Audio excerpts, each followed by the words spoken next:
Hello! Every time you see my face, it's another project. Well, today I have a hydrolocked engine.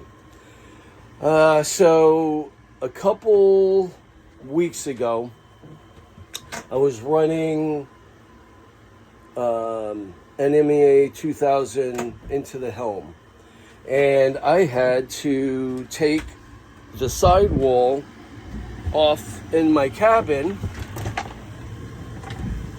to get there. Well, I saw this, my siphon with the hose disconnected. So I was like, oh, let me plug it back in. Put it back in, never thinking to blow through it. Well, fast forward 2 weeks, I started the engine. It ran great. Then I shut it down and went on my merry way. Well, in the meantime, my battery died. And so I put a new battery in it. I went to start it up and click, click, click, click. I'm like, what the hell? I went in there, checked the oil, double what it should be.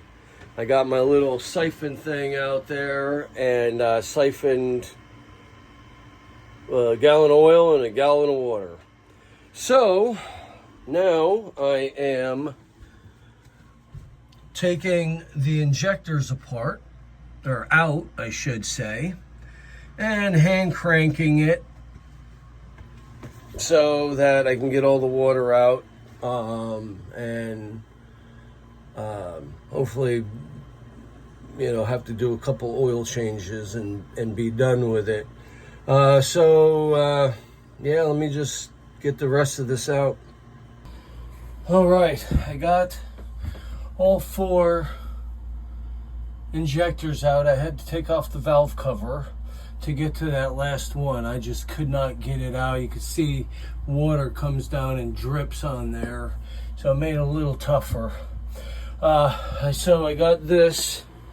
I put this down in the cylinders and I pumped out any water, sprayed it with WD-40 to kind of lubricate it and displace the water, and then I just took thing and I cranked it over manually just to get anything out of the cylinder, and it's cranking over freely now, no longer hydrolocked. Now it's just a matter of just going back and forth and getting all this water out of here. I probably got to get a new gasket for that. But it looks like, as long as I didn't do any damage, I might be okay here. Like I said, it was not running when it locked. And when I shut it down, then it backfilled and filled with water. So, there's shouldn't be any bent rods or anything in there because it wasn't running when it happened. So, I'm gonna keep continuing to turn this over, get anything out I can, and then I will put it back together.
cleaned up the surface of that. I did order a new gasket, but I didn't rip the old one, so I'm gonna put that on for testing purposes, and then when the new one comes, I'll put that one on. Hopefully I don't have any leaks, but in the meantime, I'm gonna get the loose paint off.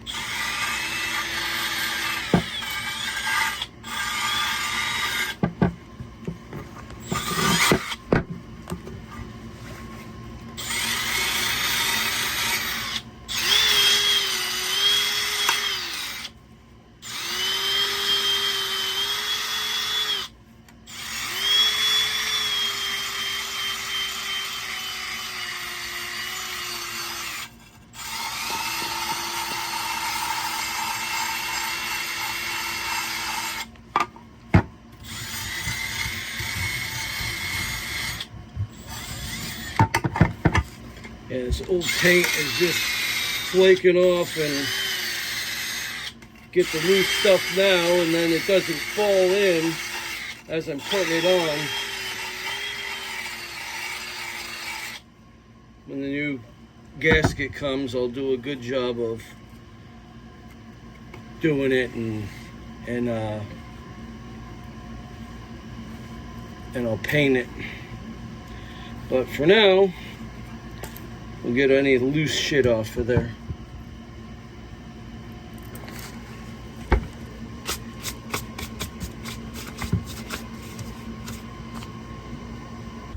All right, I'm putting the injector back. I got this slide in. Now, if you look right here, there's grooves on this, and there's grooves inside that little head area.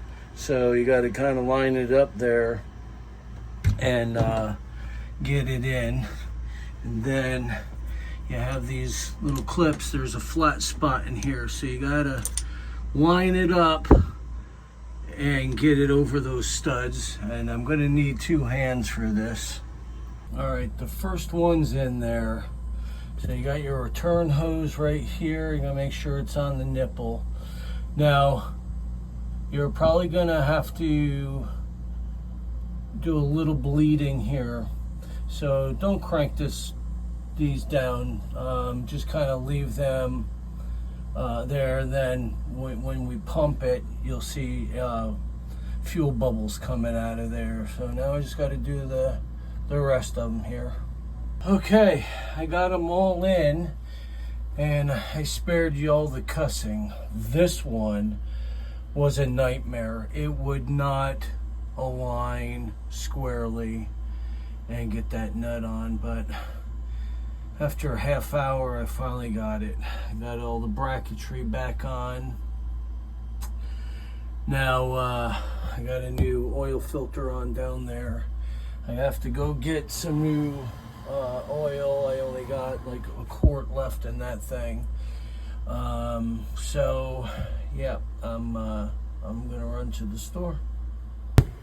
All right, well, now that I got everything put together, I did another siphon down the hose just to make sure any more water.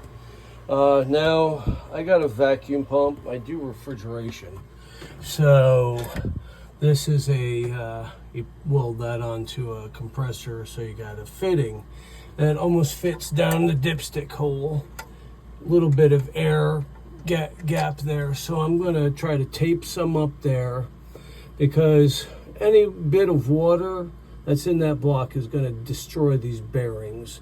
So I'm going to at least try to draw some kind of vacuum in the crankcase to